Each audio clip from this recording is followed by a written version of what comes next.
Should we do Watch This, Jerks? Yeah. Yes. Who's watching stuff? I watched a lot of stuff. I see that. I was away. I barely watched anything. This isn't your depressing stuff either. This looks like actual stuff. Some of it's depressing. Don't worry. Okay. I mean, the Batman is not exactly an uplifting, fun experience. Why not? I mean, Why? Well, first of all, it's 3 hours. it is.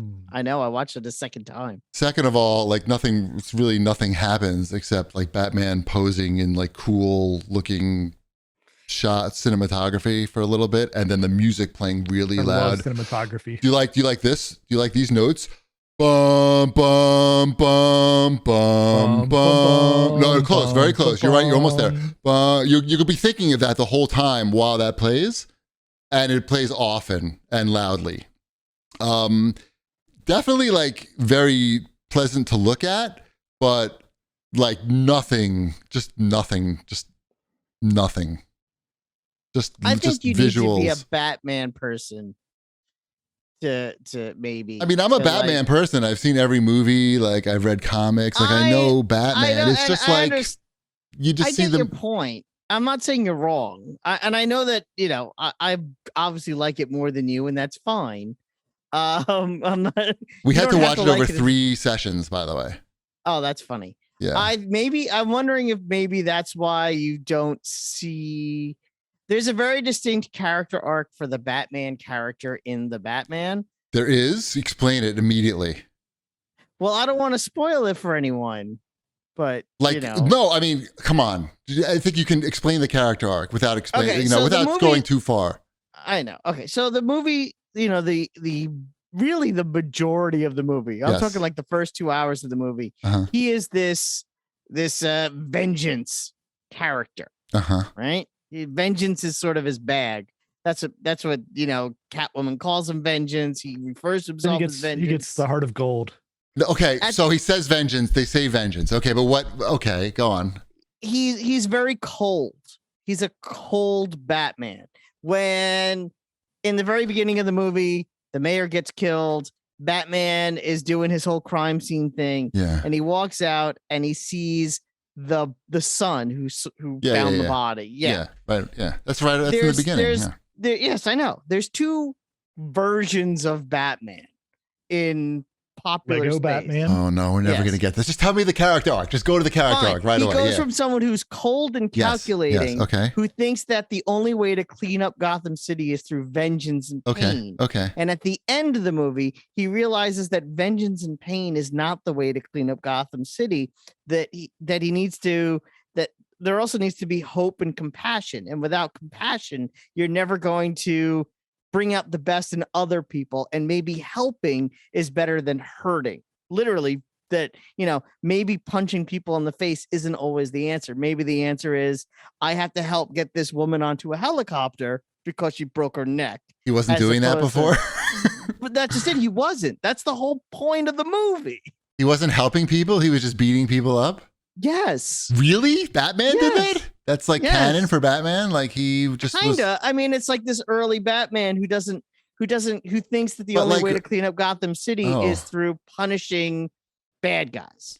This Because is like how I right in clean the up Gotham beginning is City. the scene where he sees the kid get orphaned, and obviously he thinks of himself, and that was like, But he doesn't stop. He doesn't stop. He does. doesn't, He like looks like it's like so But he long, doesn't- but he doesn't do anything the for that kid Batman- anyway, ever. The Batman at the end of that movie literally helps that kid out of the Hole? Out of a hole the or something? hole. I don't Yeah. know. Hey, come on, be Robin. That Batman at He's too the end young. of this movie would stop and look at that kid and say, "Hey, Fuck him. Fuck him. I know, Fuck that kid. I know how you feel. It doesn't get any easier, or something like that." He would say something to kind of reassure the kid. Right.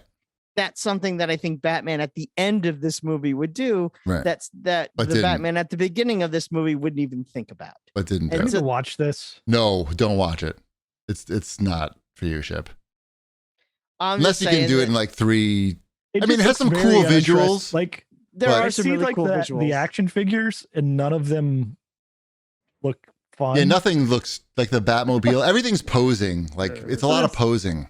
Yeah, you got bat. Do you have your Do you have your penguin figure? No, I don't. I only have the and one that, bat. like, what a waste of. I know people think that, like, like, why take Colin Farrell and put like all that shit on his face?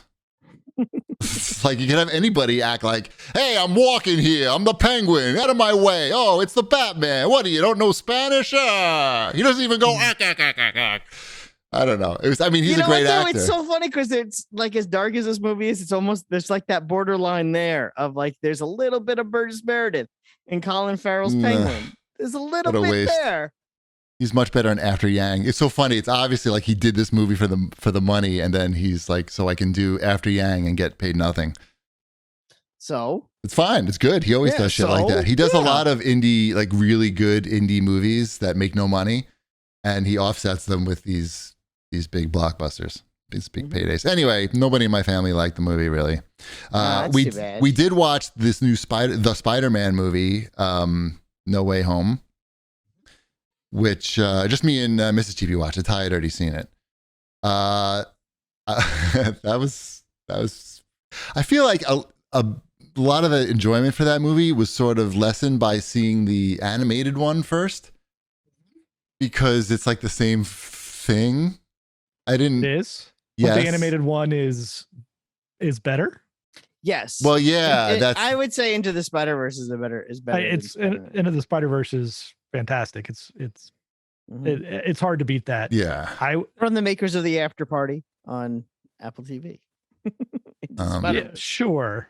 Yeah. The story doesn't really make any sense in that Spider-Man movie. Like, you can't really. No Way Home. Yeah, it's very. No, there are giant plot holes. I enjoyed it. It's fun. It's very much like a what if comic, right? Like a what if or a one shot comic where it's like, this is just kind of our goofy comic book thing, which I appreciate for a comic book movie. Like, I liked it. I had fun with it. I'm not going to like think about the movie. Like, hey, was that a really good movie? It was like, I don't care. I had fun watching it. Everybody, there's plenty of like, I remember this guy. It's a lot more fun than the Batman. Like, yes, it is definitely a lot more fun than the even Batman. though it is kind of heavy too. The Batman punches people in the face better. There could be more of that though. Part about No Way Home was like the constant realization of them having plot points because they might pull out of MCU. Mm-hmm. Right? Like, it was just so on the face of like, that's sort of we're making all these decisions because this is the movie contract here and the threats of us pulling. Oh, is that what's happening? Oh my God. Yeah, that's why the movie ends the way it ends. I see. Because this way they can, if the contracts fall apart, they could make another one without having to be. It felt like the entire movie was like a bargaining chip in the next contract negotiation. And apparently Tom Holland was the one who apparently was drunk and crying and called Kevin Feige and said, "You have to save me." Why? Save him from what? From having to be in a Sony-only Spider-Man movie again next time, which is why they renewed for another 3 movies or something like that. Right. We also watched, I picked up the Robocop 4K UHD. So now we have a Robocop in HDR for the first time. And how's that? So I watched it with Ty and Mrs. GP came down to watch it. And I got to say, the movie holds up great. This transfer looks fantastic. So when the toxic waste guy hits the windshield in good. HDR. Yeah, it looks really good. Everything looks really good. And there's a lot of close-ups. It's a Paul Verhoeven movie. It's a lot of close-ups. And you can just see like so much detail. Yep. And he goes, "Get away from me." He says, "Don't touch me, man." Yeah, we watched the director's cut, so it was extra gory. But it's funny, like the image now is so good that the Robocop suit, if you look directly at it, it is clear that it is rubber and plastic. Like, you can see like the grain on the fucking suit. So it's like, yeah, that's rubber. But it still holds up. Like, I guess like shitty, a rather good stop motion is better than shitty CG. So I agree. So that it has 100%. That going for it. Yeah, Ty liked it. I don't think he liked it as much as I did when I watched it for the first time as a kid, but he did enjoy the movie. That's one thing about the Batman movie. Not that much CGI in that movie.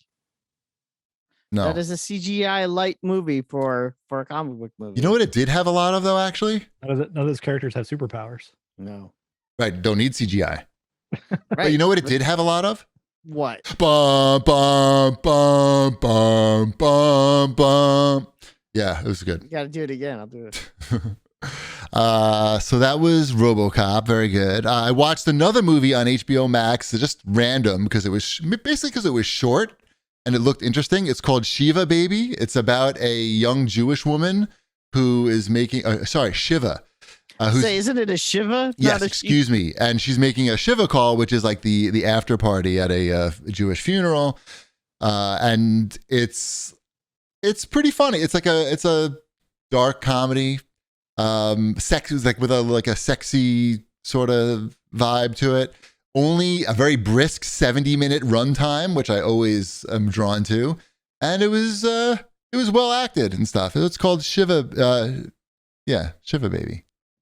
Okay. On HBO. Netflix wants me to watch that movie a lot. No, HBO. It's HBO. HBO? Yeah. Whatever it is. Whatever one of it is. They know. It's always a recommendation for They know me. you're I'm Jew. like, what? I know. I'm like, They're what do onto they you. know? Yeah. It's good. It's good. I recommend it. We also watched a movie. This one we rented. It's a Japanese movie called Wheel of Fortune and Fantasy, and it's by the same, I believe it's the same director. Jack? Who? No, it has nothing to do with the game show. It's the same director who just won an Oscar, the Japanese director, Drive My Car person. His name? I don't know his name or her name. His name is Drive My Car person. I don't know their name. I just know that they're Japanese, and Mrs. Chibi wanted to watch this, so we watched it. A lot of talking. It's 3 individual stories. At least it was shortish, but it's a lot of talking. Don't watch it when you're getting ready to go to sleep. Did anyone get the gift certificate to Service Merchandise? I don't. Oh, Shipwreck enjoyed that one. I enjoyed Cheapy not following along with it and trying to figure it out. Is that from the game show? They gave away service. They did in the 80s, yes. Yeah. Oh, I didn't know they had I never watched Wheel of Fortune. Oh, it was only good in the 80s. When they got rid of the showcases, that show really went downhill. I didn't like that. I mean, I didn't never watch it. I did watch it, but it wasn't my They bag. would win like $1,000 and then they would have to go shopping with the money. And it'd always be like, I'll take the porcelain Dalmatian. I'll take this set of pool balls and I'll put the rest on a Service Merchandise gift. It's funny. We didn't finish it, but we started watching the documentary on Netflix called White Hot. That's the Abercrombie and Finch. Finch. I never shopped there, but it's pretty interesting. Basically about how they, I didn't know any of this, but like they first of all, they're not in business anymore, but they were super hot at one time, and they basically would only hire attractive people to work. Hot people. Yeah, they would only. And apparently, the guys who worked in the store were shirtless often. Unless I'm misunderstanding what they were presenting to me. I remember it was a big deal that they were like shirtless on like their bags. Right, they had that and a lot of posters. Yeah, right. A lot of, but that was like a big to do. Like they showed people taking pictures though. Yeah, with the shirtless guys. Anyway. It was pretty interesting the first day. We haven't just had enough time to finish it, but that's just a one-off movie. It's called White Hot, and it's part of what makes it funny is like their target audience was like fraternity guys, but the entire like management and marketing and everything, all gay men. And obviously the aesthetic is as you say, the topless guys on the bags and the abs and everything, but. It was Anyway, it's pretty well done. I watched a documentary. I think it was on Amazon. I think I came across this on Amazon called "Closed for Storm." It's a documentary about the Six Flags in New Orleans that got hit during Katrina, obviously, and has been closed since that date. Like. Just got completely like wiped out, but it's still standing down there, right? So it's a whole documentary about like, first of all, like them starting up. It was a new theme park. Like it was only, I don't know, maybe 5-10 years old. I can't remember when Katrina came through, and it it had all like the hot stuff. It had the Batman ride and everything. And like they just went home one day, said like, we'll see you next week after the storm passes. And then been closed ever since. So I don't know. It was depressing because it like is taking up this whole, I guess, section. And I guess this is still true today. I don't know. It's like the documentary is like a year old or something like that. But like, so yeah, it's probably still fairly. Yeah. But it like takes up like this huge part of like East New Orleans where people are just like, what are we doing with this thing? Like it's just sitting here and everything's broken because it's flooded, or well, everything flooded and all the rides like survived for the most part. It's just all the buildings and everything, right, got flooded out to where they'd have to rebuild all that. But then like Six Flags came in. This is when Six Flags was like in the dumpster. Like Dan Snyder came in and just like took Six Flags down. And so they took out like everything they wanted. Six Flags took out all the stuff that they found valuable and took it to their other parks. And just like they probably had insurance, right? Like yeah, I would hope. So it's not worth it for them to even rebuild it. They probably took the money, so they're not going to rebuild it. Right, but they're not. Yeah. But there's still like roller coasters and stuff sitting there. Now there's a big plot of land there, and all these people who lost their jobs. Right. And all the people like who bought their houses around that area because it was going to be this big, vibrant thing that was bringing in all this tourism. What state is that in? Louisiana. Yeah. I was going to say that could be some sort of like weed amusement park, but forget it. It's in the wrong state. So. Yeah, it was an interesting documentary. It was pretty quick too. It was a little over an hour, I think. Nice. On the TV side, we watched the latest stand-up special from Ronnie Chiang, I guess is how you say his name. Is it good? Yeah, Ronnie It was Chiang? really funny. I'm trying to find up the name of it because Speakeasy. It's called Speakeasy. Yeah, it was really funny. Like he's, I don't know. It was me and Mrs. Cheapy watched it. Funny. And, we watched the new Ali Wong one, and okay, also on Netflix. How was that? We're gonna watch that. That's really funny. And I don't know if you saw the news lately about her, but she's getting divorced. Okay. If you watch that special, I saw the trailer. It's the least shocking news you've ever heard. Because she talks about how she wants to fuck hot guys in it or something. It's literally the whole show. Right. Yeah. She's gonna too, hopefully. Probably. I'm stopping her now. Not me. Right. We finished Our Flag Means Death, the whole season. It was fantastic. Very funny. I would recommend that. I would say it picks up when this is like a main character who shows up maybe like episode 3 or 4. I'm not sure, but it picks up a lot when that character comes aboard. So highly recommend that. It's on HBO Max.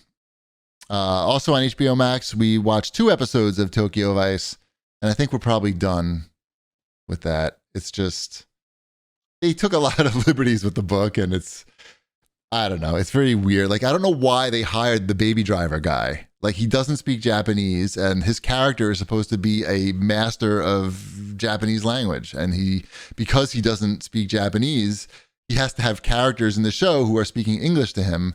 And it just like, it basically defeats kind of the whole point of the fucking story. But it's a different story. It's its own thing.